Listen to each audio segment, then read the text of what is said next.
Welcome to Best Decision Ever, where we believe that life comes down to very few moments and decisions. So we're dedicated on this show to highlighting the very people that have had the courage to overcome fear and make the decision to start that business, begin writing that blog, or just stand up for what they believe in. But on this show, we know that success is only one part of the story. So we take the time to dive into the challenges that our guests had to endure in order to get to their current point of success, in hopes that we can learn from their habits, their routines, and their mindsets, enabling us to live inspired lives of our own. For those of you who are new, I'm your host. My name's John. I think of myself as a performance enthusiast. I love sitting down with people who are at the top of their game and learning from them so I can apply those lessons to my own life. And today, a very special guest. Her journey started in college when she joined a gaming group to begin live streaming to support local charities. From there, she quickly found not only was she good at this, but she had a deep passion for it. She started her own organization where she went on to raise money for charities like the American Foundation for Suicide Prevention. After that, she graduated college and became a second grade teacher and thought she was going to dedicate a majority of her life to that until Twitch came knocking on her door and offered her a role as an associate on their charity programming team. From there, she's grown and climbed the ladder at Twitch and become director of a social impact group. From there, she's done amazing things, such as raising $2.5 million in the COVID relief effort, has helped the 1,000 Dreams Fund disperse hundreds of micro grants for women getting into streaming and gaming. She has, in total, helped 500 plus nonprofits raise $300 million and been named Forbes 30 Under 30. Without further ado, Alyssa Sweetman. Thank you for coming on the show. How are you today? I'm doing great. Thanks for having me, John. Of course. I want to dive into a slew of things, as you've done so many things at Twitch and just independently. But first, do you mind just talking about, just because it took me a while to understand, what is Twitch and why does it matter? So I don't work at Twitch anymore, so I can use this description, but Twitch doesn't like it. Twitch is like YouTube, but live. It's unpolished and uncut, and it matters because I think people want more authenticity. It's why we have influencers. It's why the creator economy can explode. And so Twitch plays an important role because you can meet people where you are. You can meet your consumers, you can meet your fans, your family. And when I started streaming, I have always played video games, and a friend at the time just suggested it, and I was like, what do you mean live stream? There's only one type of live streaming I had heard of at that time period of my life. And it became really fun and a really cool way to meet people around the world. And I used to bartend. And to me, live streaming is pretty much like being a bartender. Okay. You're meeting people around the world. They're coming in, they're sitting down at your bar, and you're conversing with them, learning about their life stories and, with what they're willing to share and what you're willing to share with them. And sometimes you make lifelong friends, and sometimes you just meet people in passing. It's pretty cool. That sounds pretty cool. And how did you use live streaming to support charities? Because I thought this is really some of the most interesting work that I've seen. How did you do that? So I should say I wasn't the first to do it, but I think I was one of the first people to take it from a how do we take this to a strategic level? Because programs like Games Done Quick predate Twitch, and programs that were run by like Zeldathon also predate Twitch. And so with a group I joined, they were collecting money via a GoFundMe themselves, which I was like, that doesn't seem like that's necessarily legal. Turns out, glad I asked that question, it's not legal. And kind of really dived into it. And Tiltify came about around the same time I got into it.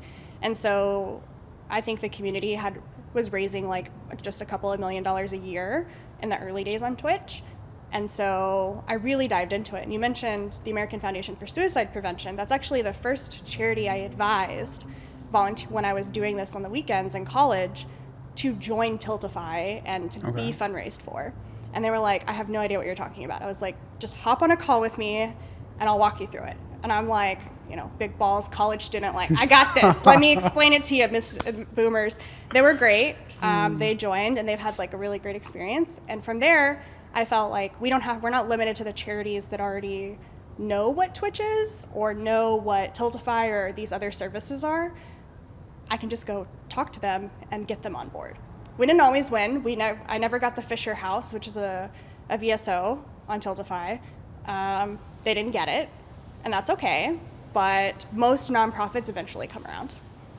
And what is the greatest challenge that nonprofits have in understanding how to get engaged in this space? Because it even took me a while to understand the space of live streaming. And I know you've talked about that at length in other interviews.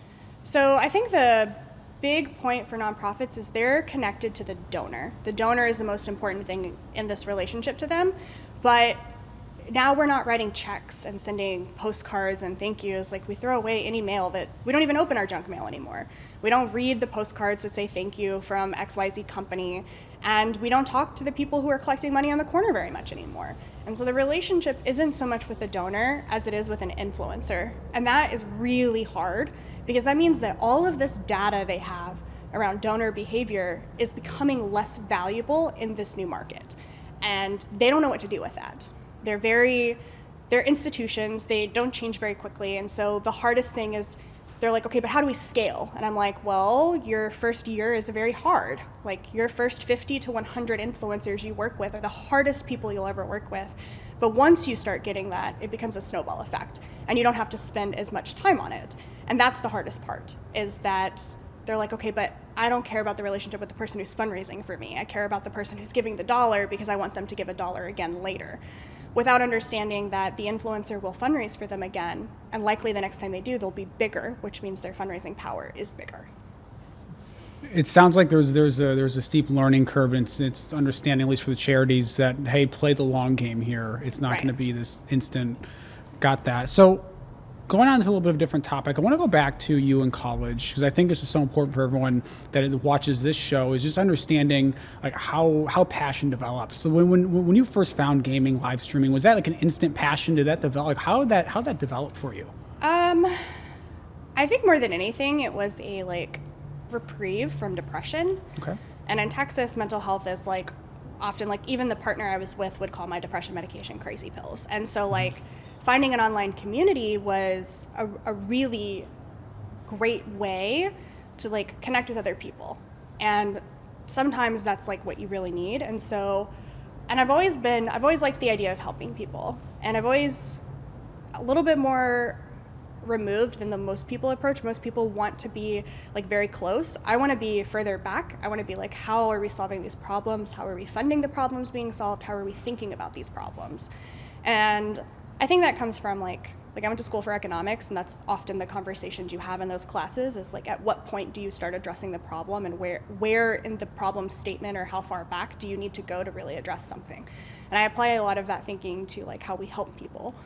And it started, and then once I find something, like most neurodivergent people who are oh, I like this thing, you learn everything there is to know. And then at the time, it was really exciting because there wasn't anything to know. There wasn't a lot of documentation. There weren't blog posts or YouTubers talking about this because it was new. And so that was also really exciting to be at something so early that could be huge. And it has really grown, faster than I ever anticipated. And one thing you've just noted now that I thought was really interesting about you is I've heard you talk about yourself as someone who just dives into stuff. How important is that as just someone that wants to be extremely good at what they do? I think a lot of people stay at the surface level either because they don't have the courage to dive in, maybe they just don't have the work ethic. What is that? How important is it, one, just to dive into what you want to be good at, and then two, what is that process like for you? So sometimes it can take a really long time to make a decision. Not most of the time, but I pride myself on once I make a decision, I commit to it. Okay. And I think that a lot of people want to be able to make a decision but have an escape plan from that decision, and I think that holds people back. And we're so afraid of failure. And I didn't go to college because I wanted to go to college. I went to college because that's what was expected, the millennial dream: go to college, get married, have kids. So suddenly you're going to not live in an economy where that's not reasonable. And so I did it because this is just the steps I was supposed to take. And my family was very supportive. And when it came to make the time to quit teaching, because I only taught for 1 year, to go to tech, it was very hard because I loved teaching and I loved being around kids. And there's no better dopamine resource than watching a children's face light up when they figure something out, or when they have an idea. And when I made this decision, my grandmother was a really big push. She was it's tech. She's it doesn't matter, just go. She's didn't care it was video games. She was always very supportive, and she wanted me to go to school for technology, but I find the hardware and the stuff behind the scenes very boring. And so I made the decision, and I just went and did it. But I think that that's the thing, is a lot of people make a decision, but they still have their head turned back just a little bit, going like, can I escape? What if this goes wrong? And so I don't necessarily think about like what happens if it goes wrong, because I thought about that before making the decision. Once I've made the decision, it's what's after this decision. And I find, especially when it comes to helping people or working with historically marginalized groups, that a lot of people don't want to step into it because they are afraid to fuck up. And the thing is like, you're going to fuck up, and you're going to fuck up many times. But that's not why you're doing it. You're not doing it to be perfect. You're doing it to change the future. Like, it takes several generations for anything to be different. It sounds like too one of the things that has helped you is your willingness to fuck up. How important in that is that for someone's success? And then also, like, how do you deal with things when you do make mistakes? Because I think a lot of people just struggle with self-talk, or even thinking of myself, just whether it's self-talk or just being hard on yourself when you make a mistake. How do you deal with that? So I do have a lot of anxiety, and I'm an overthinker. So I have stayed up late at night thinking about that stupid thing I said to a person of color, or the thing that I've done that's fucked up. But the thing is like, you can apologize for it and you can move on. And I think for a lot of people, they want to dwell so much on like fixing something that they spend more effort and energy on like, I need to fix this, than anyone spent on the energy of how you fucked up. Everyone was like pretty okay with you acknowledging it and moving on. It's when you continue to acknowledging it, you're no longer making it about the situation, and everyone now has to comfort you. So I think that like, I try to like handle like that baggage with myself and remind myself, it's okay. We all fuck up, shit happens, move on. And then I try to just keep pressing forward, like on the outward, because not everyone needs to be a part of like the messy process in my head. That's very fair. Do you have for the viewer? Do you have like a certain process you go through to work through some of those thoughts, or anything like that? Like I know there are a bunch of journaling routines out, but like, what do you do to help work through that? Well, first off, I have to say that like, if you're someone who struggles with your thoughts and processes, go to therapy. Okay. Everyone should go to therapy, no matter where they're at in their life, because we talk to our friends a lot, but our friends are an echo chamber, and our friends are going to want to make us feel better. And sometimes you need to feel bad, because if you don't feel bad, then you feel guilty for not feeling bad. And so what I've learned in therapy is like, give yourself a time limit. Like, how long can I be upset about this? And then when I'm done being upset, when I'm done self-wallowing, what am I doing next? And sometimes that's like, gonna go exercise. I'm not a big fan of journaling. Mainly because I'm a perfectionist, and the moment I mess up on a page, I got to start all over, and that's just not conducive to like the purpose of journaling. So a lot of people are like, journal. If journaling is not your thing, do something else, but definitely go to therapy, because you need someone who can say, yeah, you fucked up, where your friends are going to be like, well, maybe you did, but maybe they didn't have to get so upset.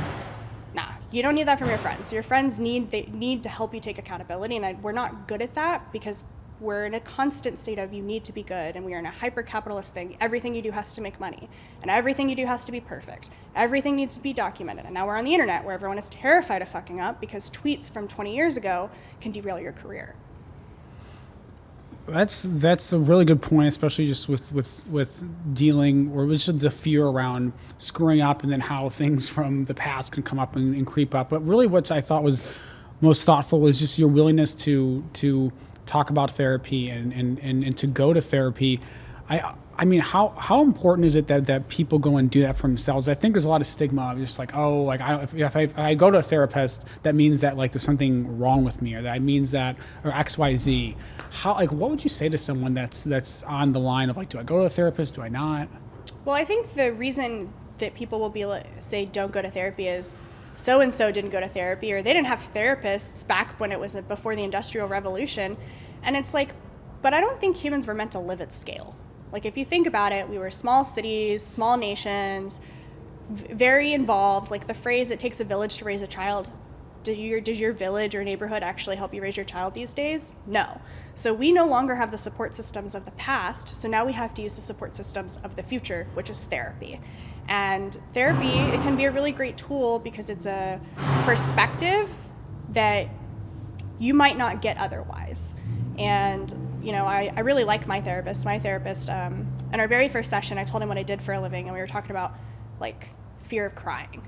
And he goes on to tell me, he's like, I don't normally share this with patients because it wouldn't make sense to them. He's like, but given your line of work. And then he goes on to talk about how crying, like everyone's like obsession with crying being a bad thing is part of white supremacy. And he goes on to talk about this paper that was written in the 90s that talks about this macho masculinity and about like this one way of being causes other people's like vulnerability or genuineness to be squashed. And I thought that was really interesting. It made it really easy to like my therapist because, you know, he met me with like what I do on a daily basis or think about, which was cool. And I think the other thing is that folks think that it's a lot of money, but the thing is like it's an investment in yourself. It's an investment in your well-being. Like if you are in a high stress situation, you're going to take it out on people. Yeah. And what I found when I started going to therapy was that I stopped doing it as much. I stopped, and I also didn't need to talk about my problems with my friends anymore, and we could talk about happy stuff. Didn't feel like I was constantly miserable with everybody. And I'm sure my partner appreciates that too, so. Then I think that's really insightful, and I wonder how else do you deal with just the mental challenges, especially of doing what you're doing? It's so public. There's a lot of people have an opinion. Like, how do you deal? What other mechanisms or support systems do you have for yourself to deal with that? Working out. I go to the rock climbing gym. So rock climbing to me, I don't like regular working out. It's really boring. Had to find something that wasn't boring. And what I like about rock climbing is it's problem solving. When you're at the gym, I usually go like 3 hours at a time. And you're constantly just working on a problem over and over. And so it's not just a physical, but a mental exercise. And everyone's going to have an opinion. And I think the thing to remember is just because some people are upset doesn't mean that it didn't have a positive impact. There have been times where I have spoken up for historically marginalized groups in like the workplace, and some people appreciated it and some people did not. They felt I was speaking out of turn, and both are valid.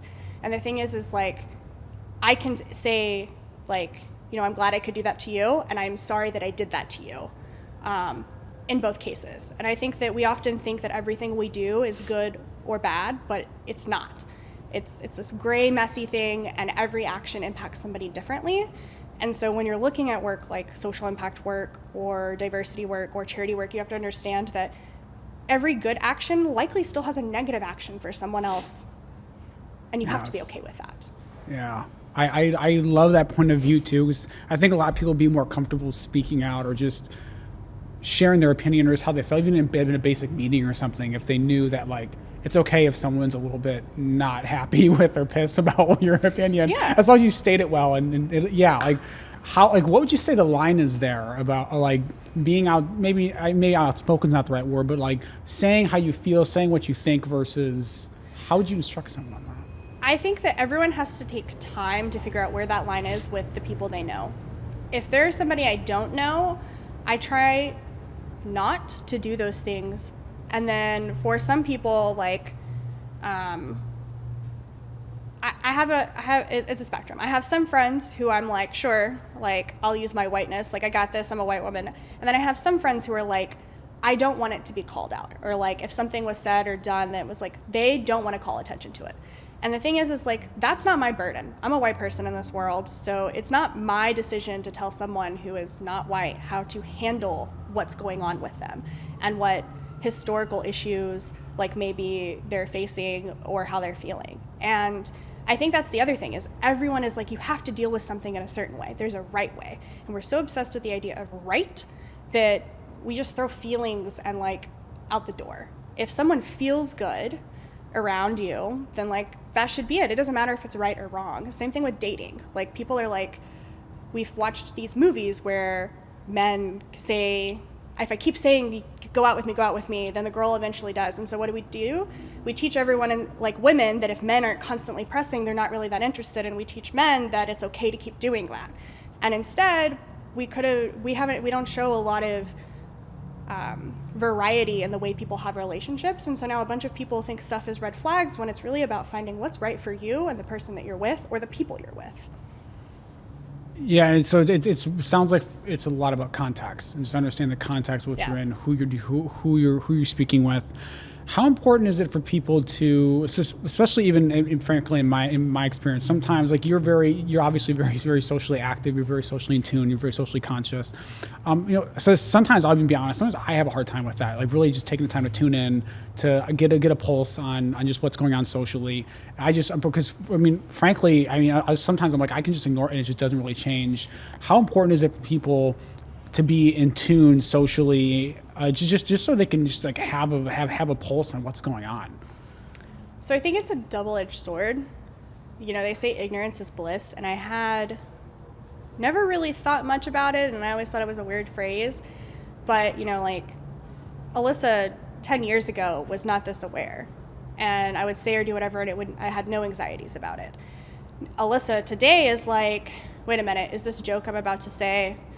Like, right now, I'm technically unemployed until I start my new job for just a few days. And it was in a joke, I thought, I was like, oh, I could tweet out, like, what do unemployed people do, like, as a joke? And I was like, wait a minute, that probably could land really wrong. We're in a pandemic. Lots of people have lost their jobs or, like, the economy.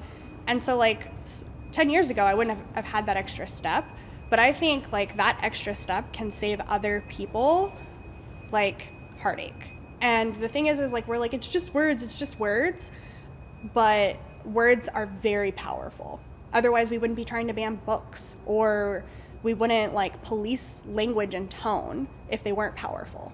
Either they're just words and they mean nothing, or they do, and there's a reason that folks are out here trying to ban things like critical race theory.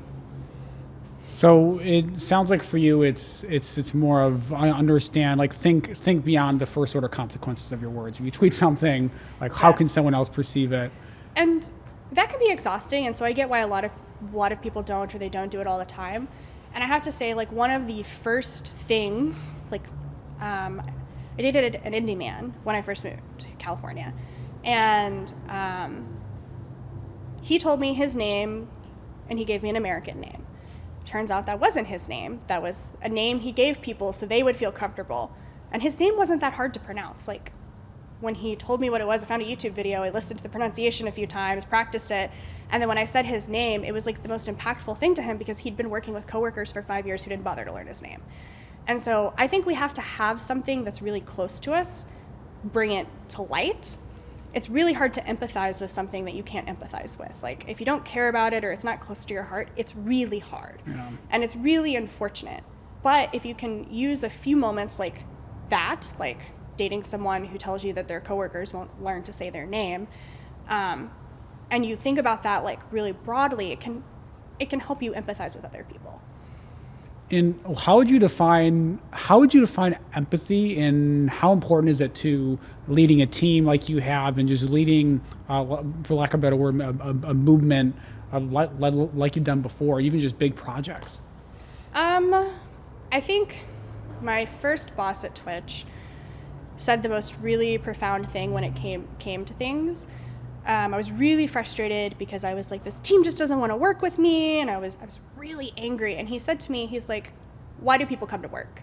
And I was so taken back. I was like, what do you mean? He's like, why do people work? And I was like, to make money. And he's like, and how do people get more money? I was like, they do their job well. He's like, great. So do you think maybe it's not that they don't want to help you, and it's not that it's personal, but that maybe your work doesn't help their work get better, and so it doesn't like align with their reasons to come to work? And I was like, okay, maybe that makes sense. And so when you start thinking about things in like just a slightly different way, rather than taking it personally, you can unlock different ways of working with people. It's still really hard. I would say the hardest part about working in social impact work is sometimes is like people say something and you're like, I'm so confused by your question that I don't know how to answer it. Like, and you find that often, and you see that I think with like in the news, where tech companies take in like these lukewarm stances on a lot of language or coded language. It's hate speech. We all know it's hate speech. It's coded hate speech, but it's still hate speech. And like platforms and services, and you'll see it in the news with Twitter and Facebook and YouTube and all the companies, and you can only imagine the conversations that go on in that room, because someone is like, we shouldn't allow this, and someone's like, but do we really know that they're saying it for that reason? And it's like, how do you address that? Like, sometimes people say stuff and it can be really hard to not take it personally or to not get angry, because like I'm coming from my high horse of feeling like what I'm doing is to make the world a better place and better for other people. And I really don't care about your capitalism. Yes, I know I worked at Amazon. That's duality. It's cool. And so that's always the really hard part, I think, is that it can sometimes be hard to have empathy in those moments. And I would never say that I'm good at defining empathy. Brene Brown's video on empathy versus sympathy is the one everyone knows, and I highly suggest that anyone who really wants to understand it to watch it, because it's pretty good. Yeah, it sounds like it's. Do you see empathy as more of a skill that's honed, of like you first define it for yourself and then you practice it daily, or how does that? Oh, absolutely. Yeah. And I think anything we do is a skill. Like, folks are like natural born leaders. It's like, sure, but like, what traits don't they have? We like talk about some leaders, but are they good at empathy? Can they rally people? And other people are really good at some things, and like, one skill I have sometimes a really hard time with is like getting people on board. Like, that's a really hard thing to do. And especially when I'm like, what do you mean? Like, it's a good thing. And sometimes that can be really hard to communicate in terms of like business or like priority, or like, why should we prioritize this? And so you have to practice empathy. Otherwise, you're just going to get mad at your coworkers all the time, or you're going to get mad at everyone around you that's not on board. And I remember when I first started dating my partner now, his old roommate asked me, do you get mad that other people aren't as empathetic or as nice or like willing to do for others as you are? And I'd never been asked that question, but no, because the thing is everyone is different in their journey. And if you really think about it, a lot of people's personalities are trauma responses to the messed up society we live in. That sounds like wisdom. I've been on TikTok wisdom. Too much, okay? Oh God, but I mean, that sounds very accurate. Although most people would not have the awareness to acknowledge that. But and yes. So I had a very unpleasant childhood in my early years, and so I actually think that me wanting to fix the world is like me trying to save a younger version of myself, and I know this, and so. Other people maybe didn't have that experience, or maybe they've never had an experience where they've needed to be helped. I, at one point in time, was living out of a car with my dad for a while when we were very young. Not everyone has an experience. It can be very hard. Yeah. Let's talk, if you don't mind, let's dive into that a little bit, because I think it's so crucial with I think trauma is such a charged word, but I don't want to use trauma, because I think there's some things that are under trauma that I'm like, that's not trauma, but I just, from my perspective, but anyway, let's call it trauma. Or just even past experiences. I like that better. How do you use past experiences? 'Cause I think whether or not you realized it, you've done it. Because I see just the way you even talked about it. How do you use challenging past experiences to fuel what you choose to do with your life and how you move forward? I think a lot of people have a hard time going through challenging experiences and actually deriving a meaning from it that's empowering, and they become victims. So it doesn't have to have meaning. Interesting. Tell me more. My dad was an alcoholic and not that great. There's no meaning by that. He was like that because his dad was like that, and probably so on. There's no meaning behind that. So what I could do, I remember having this conversation with my dad, who was really angry, and I was 17, I was just sitting on my bed, and I was like, I don't want to be like that. And at some point it was just this almost very conscious decision of I don't want to be angry. And so much so that I rejected the idea of feeling angry. Talked with my therapist on that. Again, go to therapy. Fair.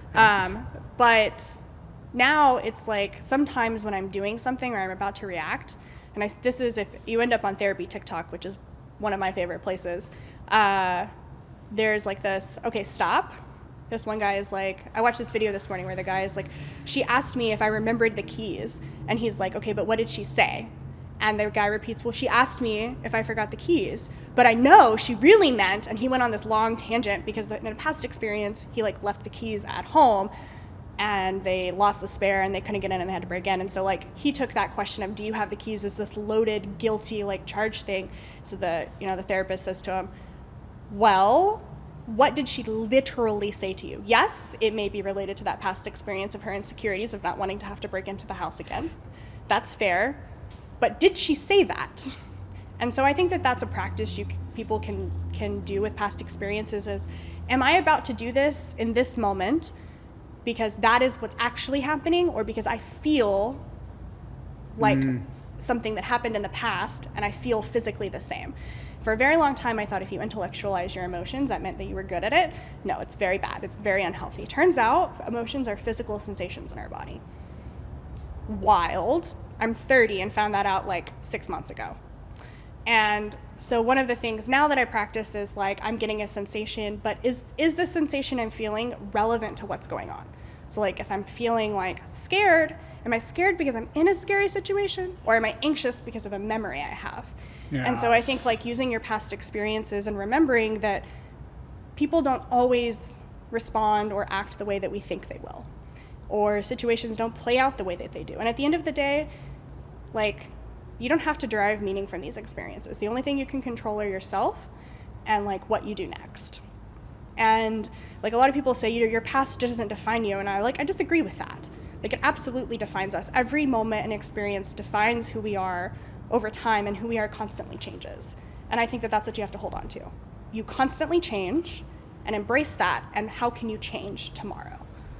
Yeah, it sounds like for you it's more about not so much associating meaning, but having awareness of what baggage am I bringing into this present moment, and then how can I be aware moving forward? Yeah, and it's, as you do that more and more, you actually stop bringing the baggage with you. Like, your baggage gets lighter and lighter because you're like, am I bringing this baggage with me? And then like it causes you not to get like really defensive. Like, if you grew up in a household where you were yelled at all the time, maybe you're an adult who's defensive all the time, and if someone gives you like a small piece of feedback, you're like, the world is ending. And it's like, was it a really big deal? Could you have used that feedback? Yeah. Or were they yelling at you? Okay. Can we dive into this even further?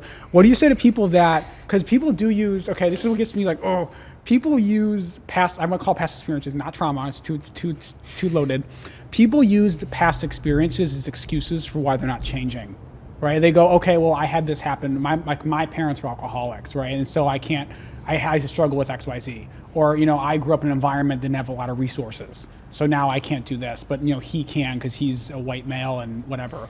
So I think it depends. So I'm going to give you a couple answers because there's a couple different relations. There's just generally people who like don't feel motivated or feel trapped. And I think that you can, if there's someone in your life, first and foremost, identify, do you have the emotional bandwidth and time to be supportive of this person? And if you aren't and you don't, then chances are they're going to drag you down. Not on purpose, but because you're going to get angry. You're going to get frustrated. And I have ended friendships where I felt like they weren't willing to grow or change. Most of my friends from Texas I no longer speak to. I speak to one high school friend. That's it. And I have systematically over the years just like stopped being friends with people, not because they necessarily did anything wrong, but because like we're not required to like be friends with people just because we were in the past. We don't, it's not disrespectful to say, I actually don't like the way you're living your life, and that's totally okay. I don't judge you for that, but it's negatively impacting me, so I'm gonna break this tie. And so that's one thing. And then if we're talking specifically around the like, that's a white dude who came from money, I think it's a little bit different because the amount of information passed down through white families around finances is drastically different than another. When I was a teacher, I will never forget this. I had a little girl who was in the second grade for the second time who told me she wanted to grow up to be a babysitter full time. And she did this because no one in her family believed they could be successful because they really struggled, they were Hispanic, they didn't own a car. It was very hard. And I think it's very hard to dig out of those holes when society just says, just pick yourself up by your bootstraps. Which, fun fact, the pick yourself up by your bootstraps thing is actually a joke from the British on us because it's physically impossible to pick yourself up by yourself. So this mentality and hyper-individualism that we have in society. I know, that's funny. Most of our phrases that we're really proud of in America were people making fun of us. Okay.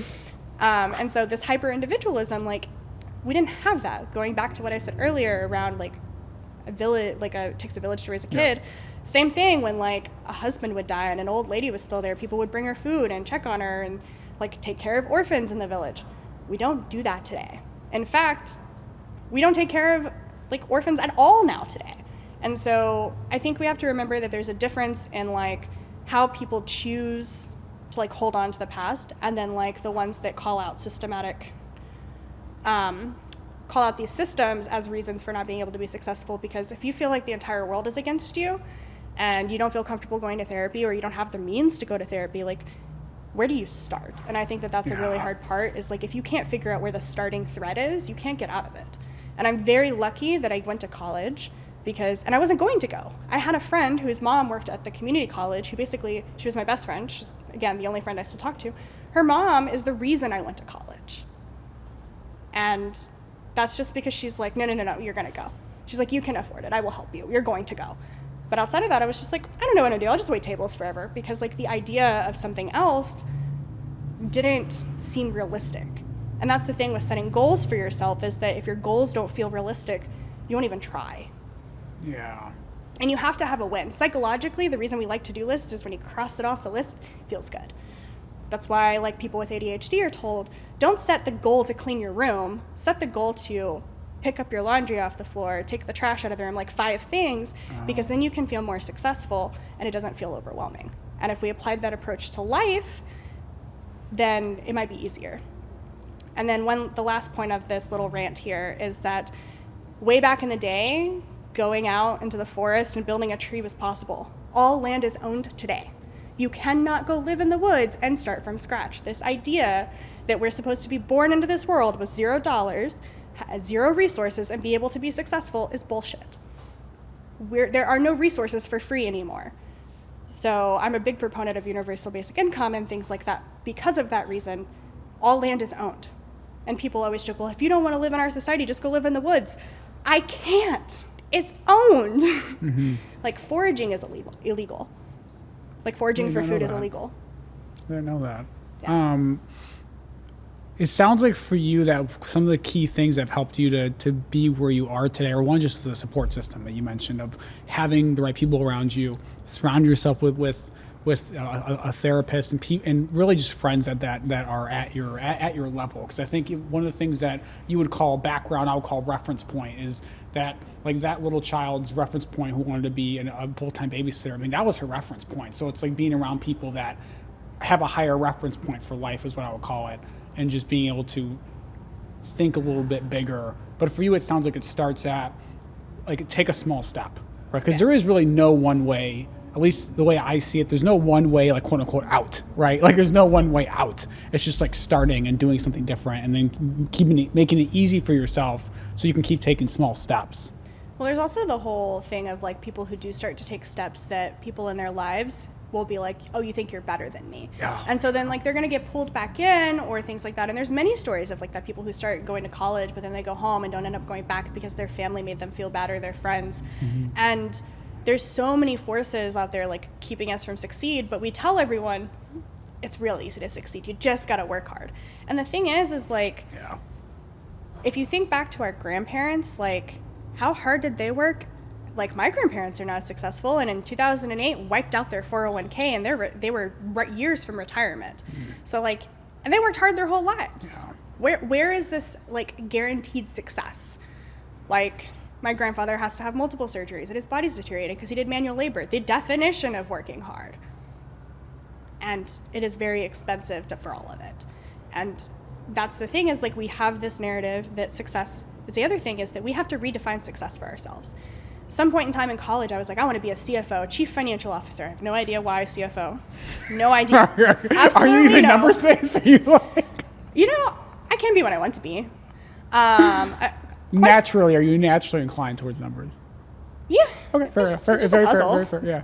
Math is just puzzles. Okay. But I don't know why. To me, that was like the success, being a C-level off, like, because I'd seen all these shows where they're like, I'm going to take this person in the room and give them a raise. First of all, very few people in this world give raises, like, voluntarily. Like, your company is not looking for reasons to give you more money. If any reason, they're, like, trying to move the goalposts so that they can't give you more money. Yeah, get more return out of it. Yeah. I think that everyone needs to figure out, like, a different what success is. And I think for me, at one point in time, I was like, when I was young, I was like, by the time I'm 25, I'm going to be married, and have a house, and 2 cars, and 2 kids. And I'm like 30 now, and I'm like, God, I'm so glad that didn't happen. Because who I was then was probably not now. And all of the people I know that got married right out of high school are getting divorced or miserable or both. And it's for no other reason than like they felt like that's what they were supposed to do. That was the next step. We're so concerned with getting to next step. And that makes me think of my favorite art from Burning Man. So Burning Man's a cool festival in the desert. Other people who go to Burning Man will hate that I called it a festival, but it is. Get over it. When I went in 2019, there was these stairs, and they don't label the art or anything, but like it was just a staircase that went to nothing. And like it really dawned on me, like that's what we think about in life, to these steps. We're just trying to get to the next step, but at the end of the staircase, like nothing is there. Like you get a house or you get married and you have those kids, like you don't get a cookie. Like there's no trophy. Like it's not an achievement unlocked in a video game. But we're told those are the things that we want and that we should feel successful, and that's when we feel success. And therefore, you have people who like when I turned 30, I was like, man. And then people like when I turned 30, everyone's like, you're turning 29 again. I was like, no, I earned these 30 years. We are not doing this. We're not playing that. Yeah. I earned every one of my years. I'm not going to pretend that I didn't. And I think that that's like a symptom of our society, is like we're so to the next level. And as women get older, they think about those steps. And so to me, success is like, can I travel? Can I help my family out? Am I happy? Do I have food on the table? Like, do I have fun on the weekends? Like, that's to me success, because we aren't born to work. We made this system. We made our own ant farm, as my partner likes to say. You can't break out of the ant farm. We made it. Like, you have to participate. But at the end of the day, you can make a choice where you live to work or you work to live. It's a very common thing people think about. You can live to work or you can work to live. Right. And for a very long time, I lived to work. And a lot of people would say, even in the shift I have, because I've got side projects and stuff like that going on. But to me, it doesn't feel like work, and I can put it down. And it's not about like what's the next step in like my job is or this and that. Like I just want to do good things with good people. And to me, that's success. And like I'm privileged to say that, because like growing up, I would be like, I just want to be able to pay rent every month. And so like that's a success. Yeah. Like I did not like live in like a thing where like money was constant or like food was constant. So like when people are like, those are privileged things to say, they are, but I can say that. I'm privileged to say that at 30. 15 years ago, I would not say, success is like being able to take a weekend off. I would be like, success is making rent every month. It sounds like for you, you've gotten really clear on the definition of success for yourself. How important is that for people as a guiding compass throughout life? I think it's the only thing that they can do to help them be happy. Yeah.